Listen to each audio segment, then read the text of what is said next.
Sir मेरा ये कहना है कि पेस्ट और ब्रश दोनों सेकेंडरी है। सबसे पहले अपनी टेक्निक सबसे अच्छी होनी चाहिए।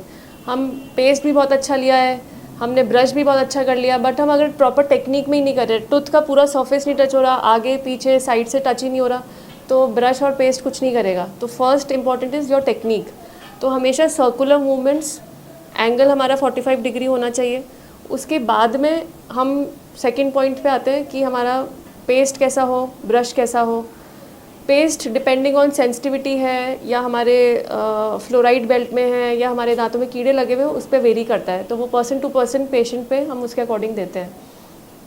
ब्रश कैसी होनी चाहिए मैम? क्यों ब्रश कोई कहता है कि अब हार्ड ब्रिसल्स ले लीजिए, कोई को सॉफ्ट ब्रिसल्स ले लीजिए, किस तरह के दांतों के लिए कौन सी ब्रश होनी चाहिए? सर हार्ड ब्रिसल्स तो बिल्कुल नहीं। हार्ड ब्रिसल से क्या होता है, हार्ड ब्रिसल से हम अपने दांत का इनामल जो होता है आउटर लेयर वो कटती है सारी। तो हमें जो यूज़ करनी है वो हमें soft to ultra soft depending on patients need. कई पेशेंट्स को होता है रिसेशन की प्रॉब्लम होती है, दांत ऑलरेडी घिसे हुए होते हैं, तो इसमें हम सॉफ्ट अल्ट्रा सॉफ्ट यूज़ करते हैं, बट हार्ड तो डेफिनेटली नो। मैम कई बार क्या होता है कि पेस्ट करते जाते हैं, पीछे आगे तो मतलब एकदम क्लियर होता है, लेकिन पीछे दांत पीले हो जाते हैं। बाद में क्या होता है कि यहाँ अंदर फटने से लगते हैं ब्रश करने के बाद, कट सा हो जाता है। वो इसलिए क्योंकि हमारा सिर्फ एक सिंगल मूवमेंट में हम ब्रश को यूज़ किए जा रहे हैं। हम एक ही जगह पे ब्रश को बस वर्टिकल स्ट्रोक्स, हॉरिजॉन्टल स्ट्रोक्स चल रहे हैं हमारे, तो वो वहाँ पे हमारा दांत कटते कटते पूरी इनामल ही चली जाती है। उसको हम अपनी डेंटल लैंग्वेज में ये अब्रेजन बोलते हैं।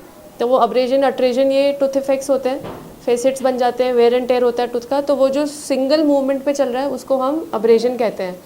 वो स्टार्टिंग से ही हमारी टेक्निक गलत होती है, तो उसको हम वापस ठीक तो कर नहीं सकते। टूथ लॉस जो एक बार हो गया उसको वापस हम नहीं कर सकते, it is an irreversible procedure. तो हमको जो सिर्फ करना है उसको हम आगे कैसे नस तक नहीं पहुँचे, वो जो दांत कट गया है उसके लिए तो हम फिलिंग करें या कैप करें, प्लस वापस से एटलीस्ट उस टेक्निक को ठीक करें कि उसको और हम नहीं प्रेशर लगा के वहाँ से काटें दांत को। इसीलिए सर्कुलर मूवमेंट्स घुमा घुमा के ब्रश करना है, प्लस फ्लॉसिंग हमको एटलीस्ट वीक में ट्वाइस फ्लॉसिंग करनी चाहिए। जो दांतों के बीच में पतला थ्रेड होता है, 2-3 टेक्निक होती है, उससे हमें जो दांतों के बीच में खाना फंसता है उसको उससे करना चाहिए। चौथा जो हमारे पास आता है वो हमारे पास माउथ वॉश होता है।